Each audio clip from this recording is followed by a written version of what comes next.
Seguimos con más Alerta en la City y yo te lo anuncié, una semana difícil para gobiernos de lo financiero, monetario, cambiario, mucha presión sobre el dólar, sigue habiendo volatilidad de tasas de interés, esta muerte de las LEFI, que es una transición, migración de bancos manejando su liquidez hacia el ECAP, que es bastante resistida por los bancos y que no ha sido del todo exitosa. Y para hablar un poquito de todo lo que está pasando, tenemos en piso un economista, Federico Machado, economista del Observatorio de Políticas para la Economía Nacional. Buenos días, Federico, ¿cómo andás? Buenos días, Leandro. Gracias por la invitación. No, gracias por venir, economista que suelo citar en notas que escribo en El Cronista, así que me parecía muy interesante que vengas. Te quería preguntar para arrancar, Fede, ¿por qué se picó tanto el dólar? ¿Qué es lo que está pasando que hizo que no solo en la última semana, sino también en la previa, empezara a subir el dólar y no tocara todavía el techo de la banda, pero se colocara ahí en 1.380 pesos? Estamos ya a un 6% del techo de la banda.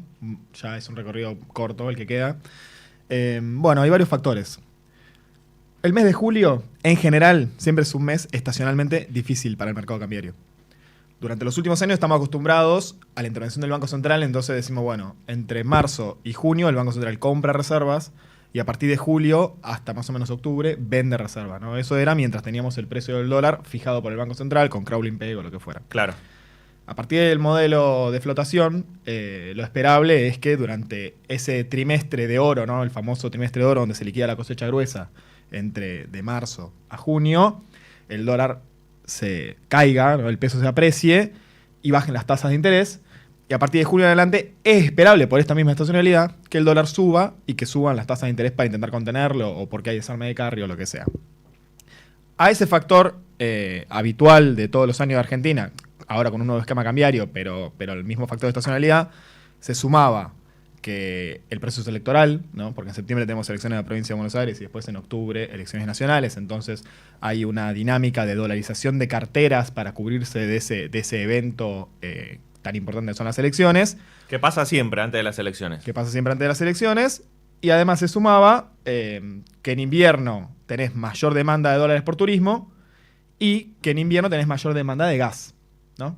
Hemos tenido un julio con olas polares, qué sé yo. Bueno, con todos esos factores uno dice, bueno, a partir de julio es probable que veamos tensión en el mercado cambiario.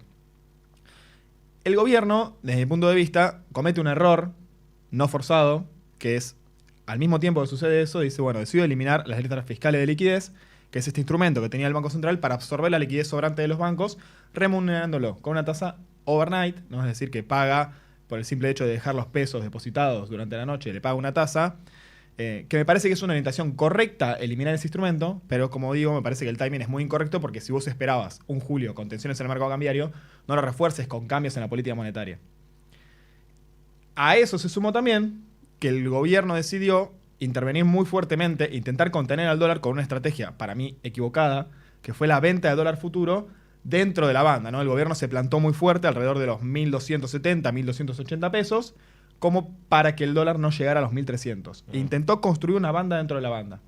Bueno, todos esos factores desencadenaron una situación de bastante caos que culmina, me parece, con la corrida de ayer, o la mini corrida de ayer, donde el dólar sube un 4% en el día, el dólar oficial, 5% llegó hasta en algún momento, y me parece que así termina cerrando un julio muy malo económicamente para el gobierno. Diría que es el peor mes desde que asumió el gobierno, porque han tenido otros meses con tensión, como fue marzo antes de la salida del cepo, pero justamente tenías ese proceso de salida del cepo, acuerdo del FMI, el Congreso tenía que discutir el acuerdo del FMI, había factores que quizá no dependían tanto del gobierno, sino que eran inevitables.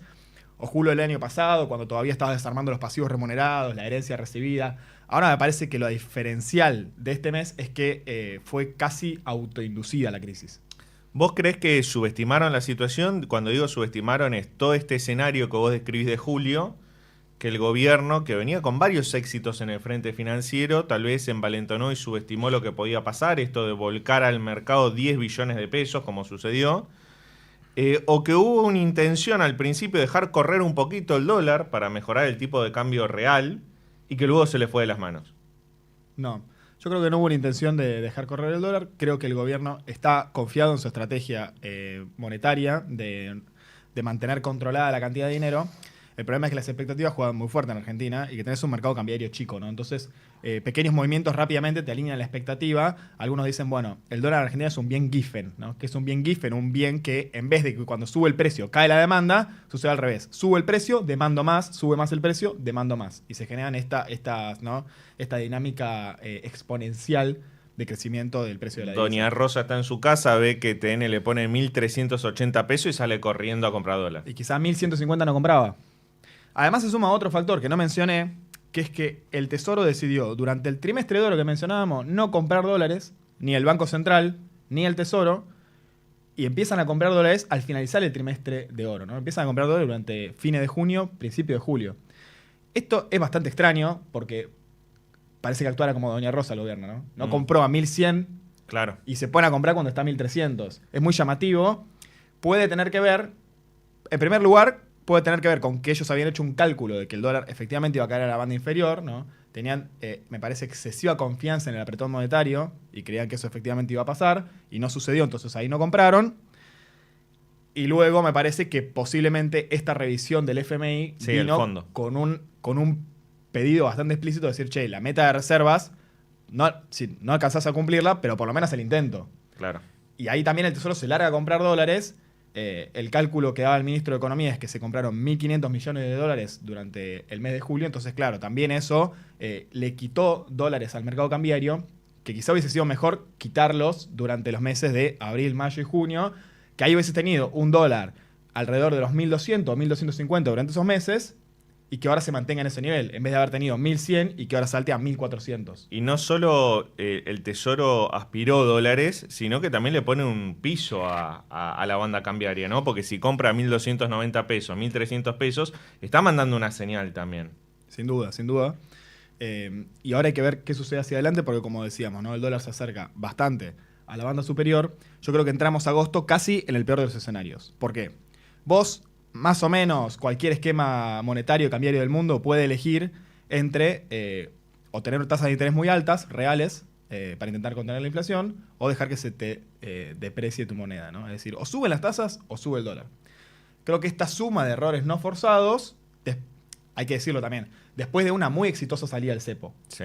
La salida del cepo del gobierno fue muy exitosa, fue muy buena y lograron ni que la divisa se depreciara excesivamente, ni que no se trasladara a precios, que no hubiera tensiones en la actividad, algunas en el mes previo, ¿no? En marzo, pero relativamente pocas. Entonces, luego de todo ese proceso exitoso, creo que ahora sí, esta suma de errores no forzados durante el mes de julio los lleva a estar en el peor de los mundos, a tener tasas de interés reales muy altas, alrededor del 20% real, que claramente es una tasa al que no puede subsistir la inversión privada.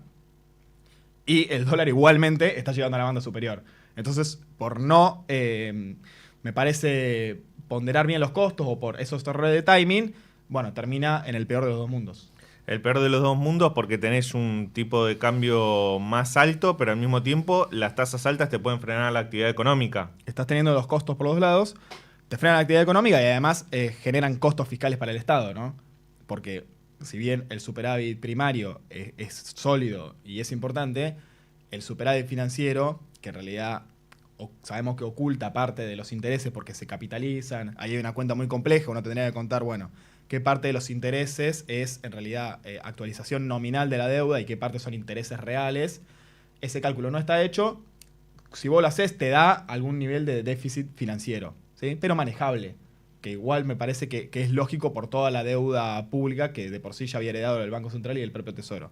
Pero obviamente que estar pagando tasas de interés que mensualmente con una inflación de 1.5 son del 4% y te deteriora mucho ese resultado financiero, por más que en el informe del resultado financiero no aparece por esta cuestión de que los intereses se capitalizan y no se pagan. Pero de cualquier manera me parece problemático. Fede, vamos un poco más a qué puede pasar en los próximos días. Vos decís, estamos entrando en un agosto en una situación compleja. ¿El dólar puede llegar a 1.400 pesos? O sea, este número psicológico, digo psicológico porque era el techo que se había puesto al principio a las bandas cambiarias, ahora ese techo está un poco más alto porque fue avanzando 1% mensual. ¿Pero vos creés que tiene un recorrido todavía alcista hasta tocar el techo de la banda o no? La banda superior está en 1.451. Como le digo, es un 6% arriba de del tipo de cambio hoy. Mira, si vos me preguntabas esto a fines de junio, yo te decía, me parece que el mercado va a poner una banda dentro de la banda. ¿Por qué? Porque en algún punto, si la banda superior es creíble, es decir, si el Banco Central tiene reservas para defender la banda superior, vos decís, bueno, si la banda superior está en 1.450 y el dólar llega a 1.350, no me conviene seguir comprando dólares, me conviene mis recursos, ponerlo en tasa de interés y ganar, porque en algún momento el dólar va a caer, porque no va a superar la banda superior, porque es creíble la banda superior. Entonces, si vos me preguntabas a fines de junio, yo te decía, y es muy difícil que supere los 1.350, por ejemplo, un número.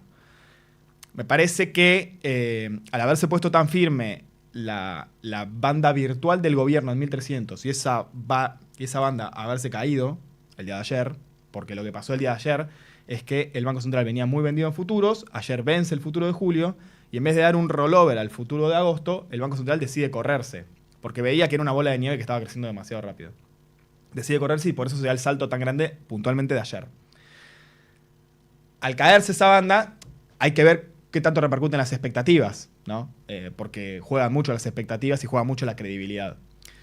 A mí me parece que la banda superior es creíble, es sólida. El Banco Central tiene alrededor de 20.000 millones de dólares líquidos. No todos son de su propiedad.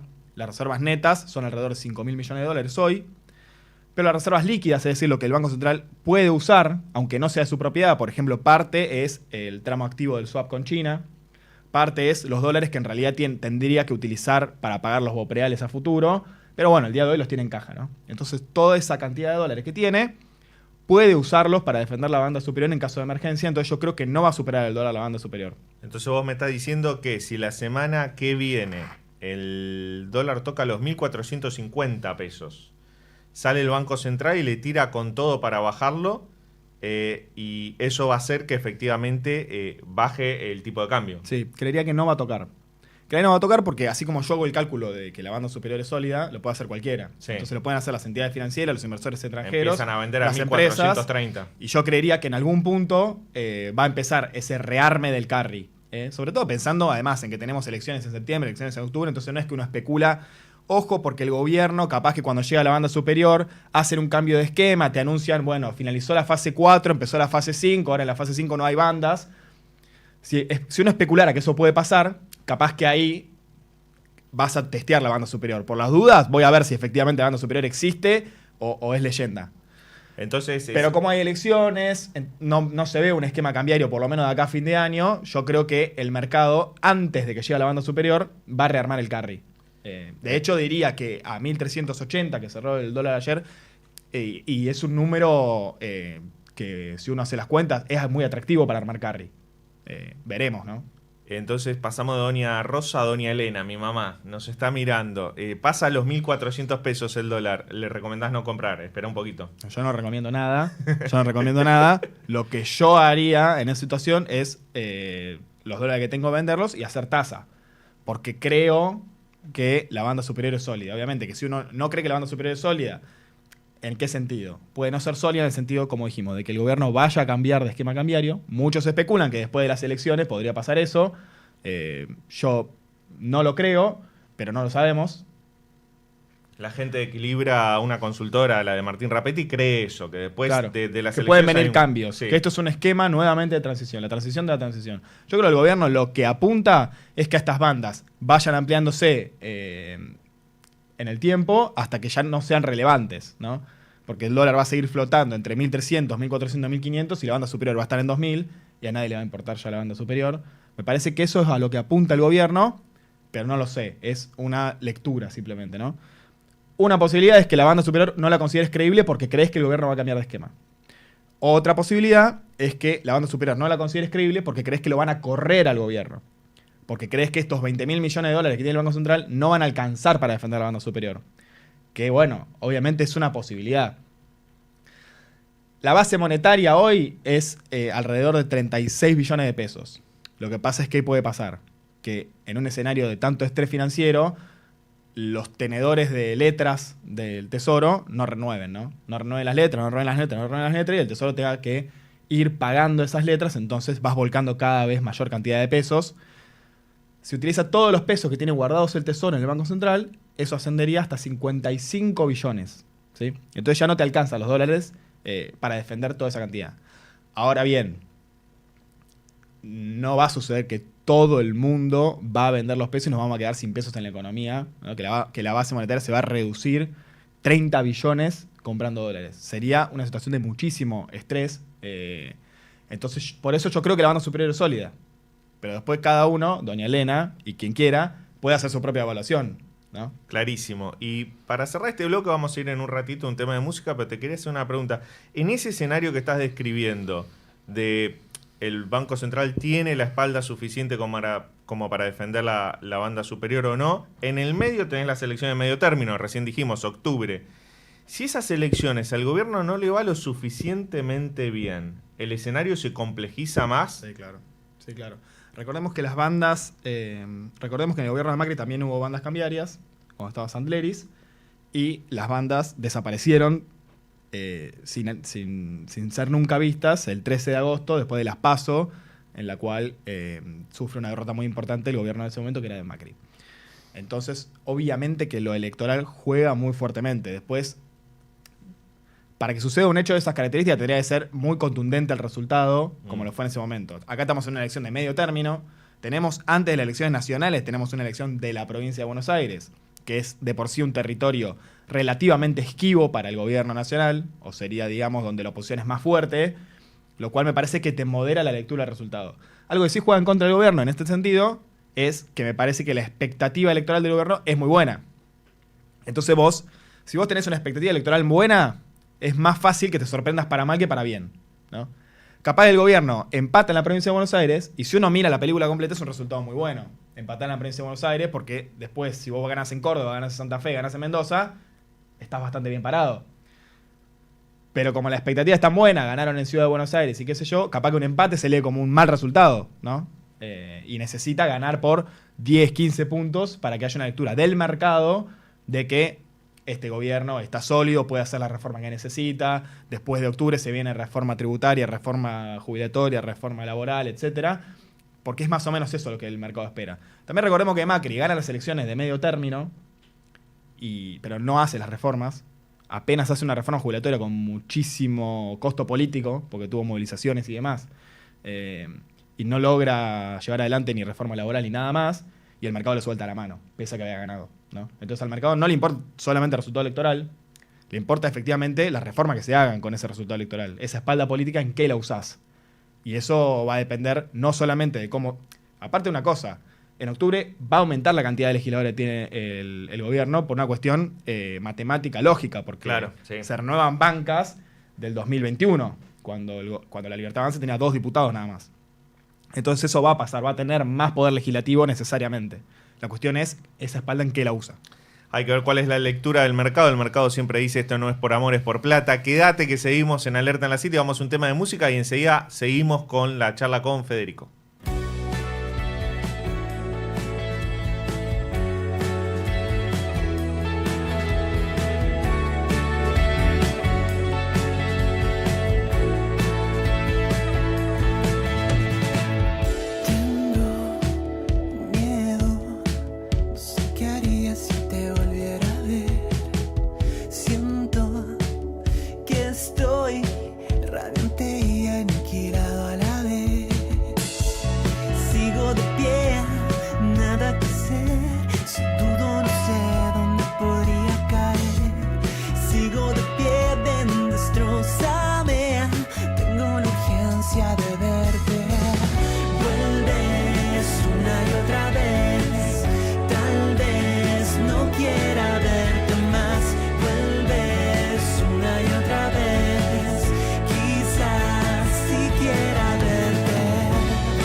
10:33 de la mañana, estamos escuchando Ciudad Nómade y seguimos hablando de economía, de finanzas, de dólar con Federico Machado, economista del Open.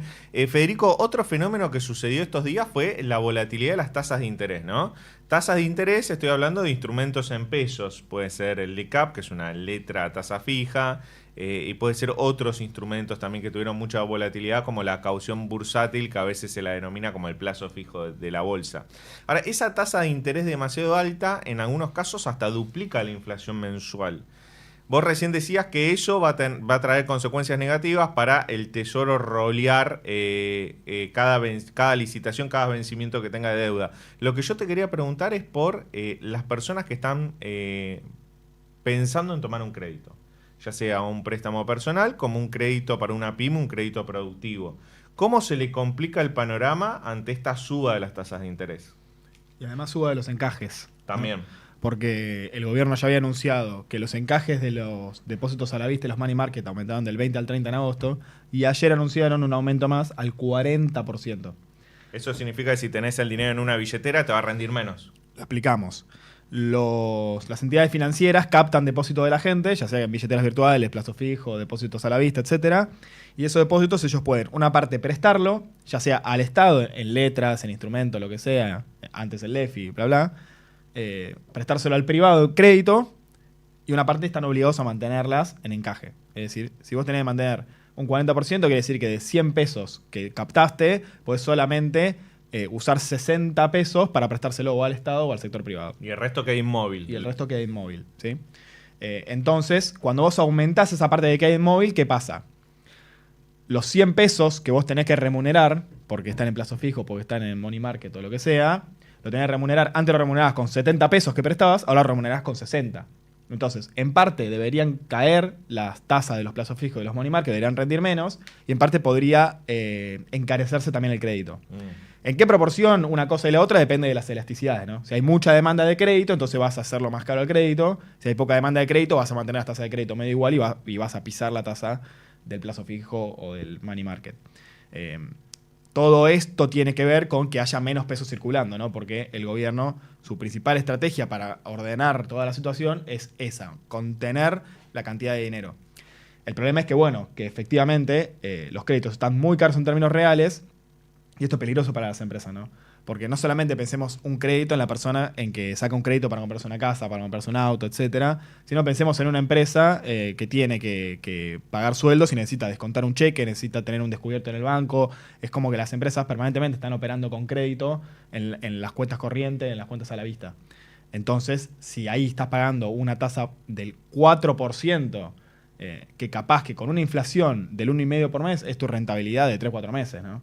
Entonces ahí se vuelve bastante complicado para las empresas operar, sobre todo para las pymes, que son las que tienen menos instrumentos para cubrirse y demás. Y las que tienen menos herramientas financieras también, ¿no?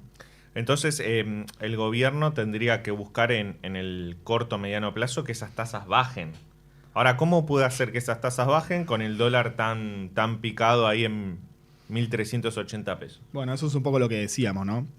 Vos podrías haber tenía una estrategia de dejar que el dólar corriera para que las tasas, con unas tasas más bajas, o podrías haber hecho que el dólar se mantenga bajo con unas tasas más altas, y lamentablemente terminaste con tasas altas y dólar alto, lo cual te complica bastante la situación.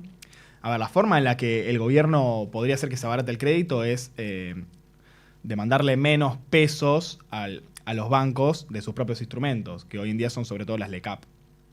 Pensemos que ahora va a tener todos los meses aproximadamente entre 30 a 40 billones de vencimientos, ¿no?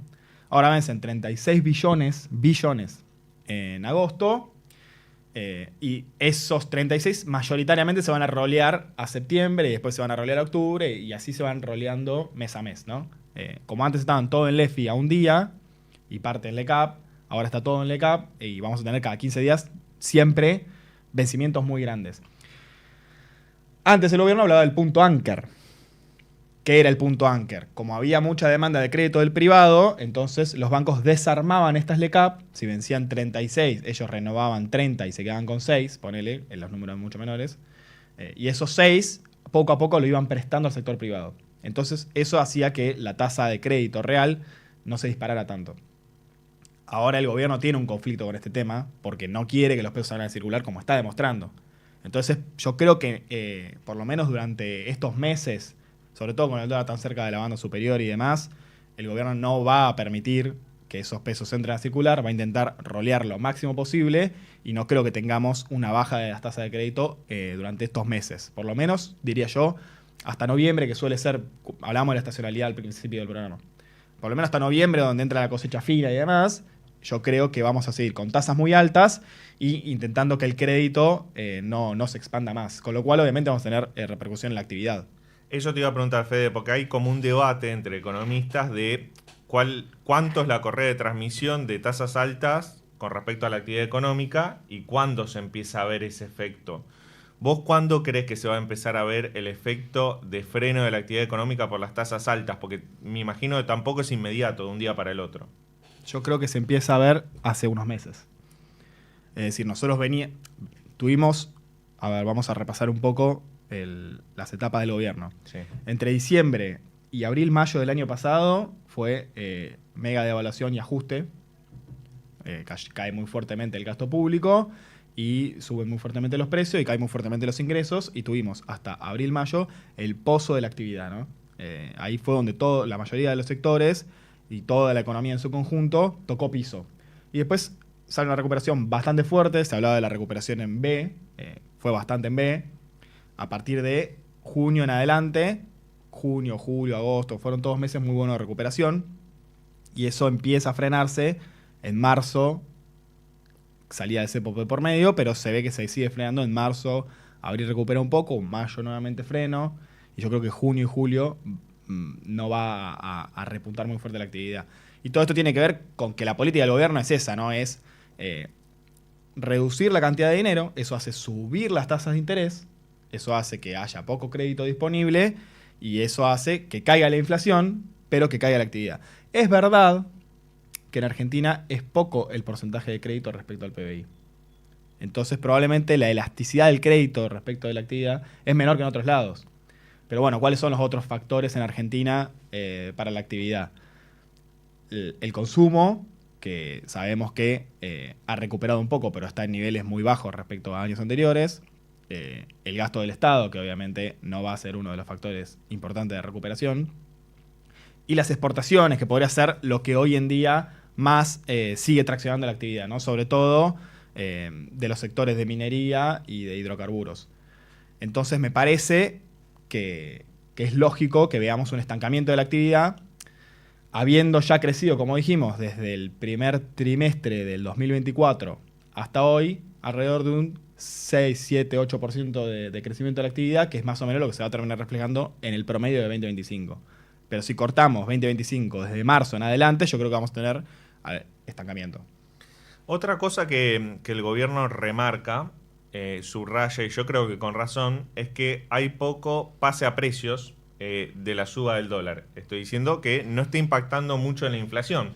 Y es cierto que la salida del cepo en esos términos fue exitosa. Ahora lo que te quiero preguntar es hacia adelante. Con un dólar que ya subió un escalón. Cuando salimos del cepo estaba en 1.200, luego cayó un poquito a 1.100 y ahora subió un escalón muy por encima de 1.300 pesos, ya casi tocando 1.400. ¿Eso va a continuar? Es decir, ¿la inflación va a seguir entre el 1,5 y 2%? ¿O vos creés que le estamos tirando un poco de combustible y leña a la inflación con esta suba del dólar? Yo creo que ahí se juega muy fuertemente el partido del programa económico del gobierno. Si el gobierno tiene bastante razón en sus premisas y la inflación se ve fundamentalmente afectada por la oferta de dinero, entonces esta suba del dólar no debería repercutir. ¿Por qué? Porque quienes aumenten los precios deberían vender menos, ¿no? Porque tenemos el consumo planchado y porque no hay más pesos para convalidar una suba de precios. Entonces eso le daría bastante la razón al gobierno y mostraría que el plan económico es muy sólido, porque si te sube el dólar a 1.400 pero la inflación se mantiene en torno al 1 al 2, bueno, no hay ningún problema, ¿no?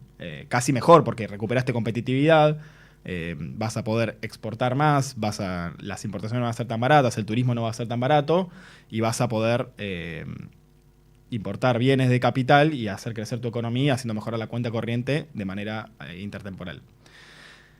Pero si no sucede eso y en realidad juega más la demanda de dinero, es decir, como los agentes se están deshaciendo de los pesos para ir al dólar, y eso repercute en los precios, la demanda de dinero tenga un rol más preponderante que la oferta de dinero, y eso se traslada a precios, ahí me parece que ahí realmente se empieza a complicar, porque lo que va a pasar es que va a perder tipo de cambio real el dólar a 1400, ¿no? Entonces de repente la banda superior, que hace un tiempo se veía tan lejana, va a ser cada vez un dólar poco competitivo, el de la banda superior. Lo cual obviamente que deterioraría mucho la credibilidad del esquema, ¿no? Podríamos terminar en un esquema parecido al que teníamos antes, con un dólar creciendo al 1% y siendo muy poco competitivo, y bueno, como teniendo las tensiones cambiarias que tuvimos durante el último periodo del cepo, ¿no? Yo creo que se juega mucho del partido ahí. Hasta ahora los resultados son bastante promisorios. Es verdad que ahora es como una nueva prueba. ¿Por qué? Porque una cosa es que el dólar fuera subiendo de a poco, 2-3% por semana, y eso no se trasladó a precios. Y además es como que hay una lectura de que, bueno, ahora sube a 1200, después puede caer a 1100, sube a 1300, puede caer a 1200. Entonces no voy a remarcar porque ahora lo que vimos es una suba muy fuerte en muy poco tiempo, muy vertical, ¿no? Entonces hay que ver si esa suba vertical, los agentes, los formadores de precios, se comportan de la misma manera que cuando fue subiendo paulatinamente, o si adoptan otro tipo de comportamiento. Entonces yo creo que se juega un partido importante en este tema. Ayer, de hecho, se hablaba de automotrices subiendo los precios de las unidades 0 kilómetros entre un 5 y un 9%, justamente por la escalada esta tan vertical del dólar. Para cerrar, Federico... Pero si no venden... Claro. Y la semana que viene tenemos que hay un recorte de 5 o 6% de las automotrices, es un éxito del gobierno. Claro. Pese al intento de haberlo subido, lo importante es lo que pasa después. Para cerrar, Federico, te quería hacer una pregunta más político-económica. El gobierno asumió con un mandato de bajar la inflación. Hizo delivery ese mandato, lo está haciendo, está cumpliendo con ese mandato. La inflación cayó del 25% mensual al 1, y pico por ciento mensual. Ahora, las demandas del electorado van cambiando, no son inmutables. Hay un sector que aprueba al gobierno que estaba muy contento con el dólar planchado para comprar dólares y para hacer turismo en el extranjero. Y eso empezó a cambiar estas últimas 2 semanas. ¿Cómo crees que le va a repercutir al gobierno no solo en las encuestas de aprobación presidencial, sino también en la base electoral que lo sustenta? Yo creo que la suba del dólar no le va a repercutir directamente. Me parece que si a futuro lo que se percibe es lo que hablábamos recién, que esa suba del dólar se traslada a precios, que ese traslado a precios hace que nuevamente el tipo de cambio a 1400 está atrasado, entonces vuelve a pegar otro salto. Estamos en la banda superior vendiendo reserva, el riesgo país vuela, empieza a haber quilombo con la renovación de deuda y empieza a sentirse como ese clima, ¿no? De crisis económica que termina repercutiendo siempre en más inflación y en caída del poder adquisitivo. Ahí sí me parece que pierde su principal activo el gobierno, que es haber logrado cierto nivel de estabilización, que es con costos, ¿no? Es con un costo muy fuerte en el nivel de ingreso de los jubilados y en el nivel de ingreso de los trabajadores públicos del Estado Nacional, fundamentalmente, ¿no? El resto de los sectores más o menos se han recuperado a los niveles de finales del gobierno anterior, que no eran buenos, pero se han recuperado hasta ese nivel al menos. Sí, muy fuertemente deteriorado los jubilados y los trabajadores públicos nacionales. Entonces, hay costos, no es que no hay costos, además de los costos en, bueno, el ajuste en la obra pública, el ajuste en la educación, el ajuste en el sector salud, etc. Pero bueno, me parece que si se mantiene el clima de estabilidad, el activo del gobierno está, me parece que juega para estas elecciones muy fuertemente. Yo creo que no hay una perspectiva, como sucedió con Macri, que Macri venía a prometer la revolución de la alegría y mantener todo lo que se había logrado en el kirchnerismo y corregir lo malo, y después lo que terminó pasando es como que fue muy diferente a eso. Fueron muchas devaluaciones, mucha caída del poder adquisitivo y más inflación que la que tuvo el kirchnerismo. Entonces ahí era lógico que a Macri no se lo convalidara electoralmente. Hiciste todo lo contrario de lo que habías prometido. Tuviste más inflación que Cristina. Me parece que este gobierno está bastante en línea con lo que prometió, más allá de que dijo, bueno, no vamos a tocar las tarifas hasta que no sé qué. Ponele que alguna cosa no fue tan así, ponele que no dolarizó, pero me parece que a grandes rasgos está en línea con lo que había planteado y yo creo que eso es un activo para ellos, sí. Fede, muchas gracias por venir hoy. ¿Cómo la pasaste? Espectacular, me encanta hablar de economía. Sí, contame a qué se dedica el Open en 2 líneas. Bueno, nosotros somos un observatorio de políticas para la economía nacional, hacemos fundamentalmente consultoría, hacemos informes, trabajamos obviamente también con notas para los medios y demás. Tienen nuestra página que es openeconomia.com.ar. Así que bueno, quienes quieran requerir nuestros análisis, nuestra consultoría o discutir con nosotros, siempre bienvenidos. Espectacular. Federico Machado, economista del Open Observatorio de Políticas para la Economía Nacional, nos dio un panorama bastante claro de lo que está pasando, qué puede pasar con el dólar, cuáles son los desafíos del gobierno, va a haber pase a precios o no. Vamos una breve tanda y cuando volvemos, el segmento de la acción recomendada o la acción que está siguiendo, quédate ahí que enseguida volvemos.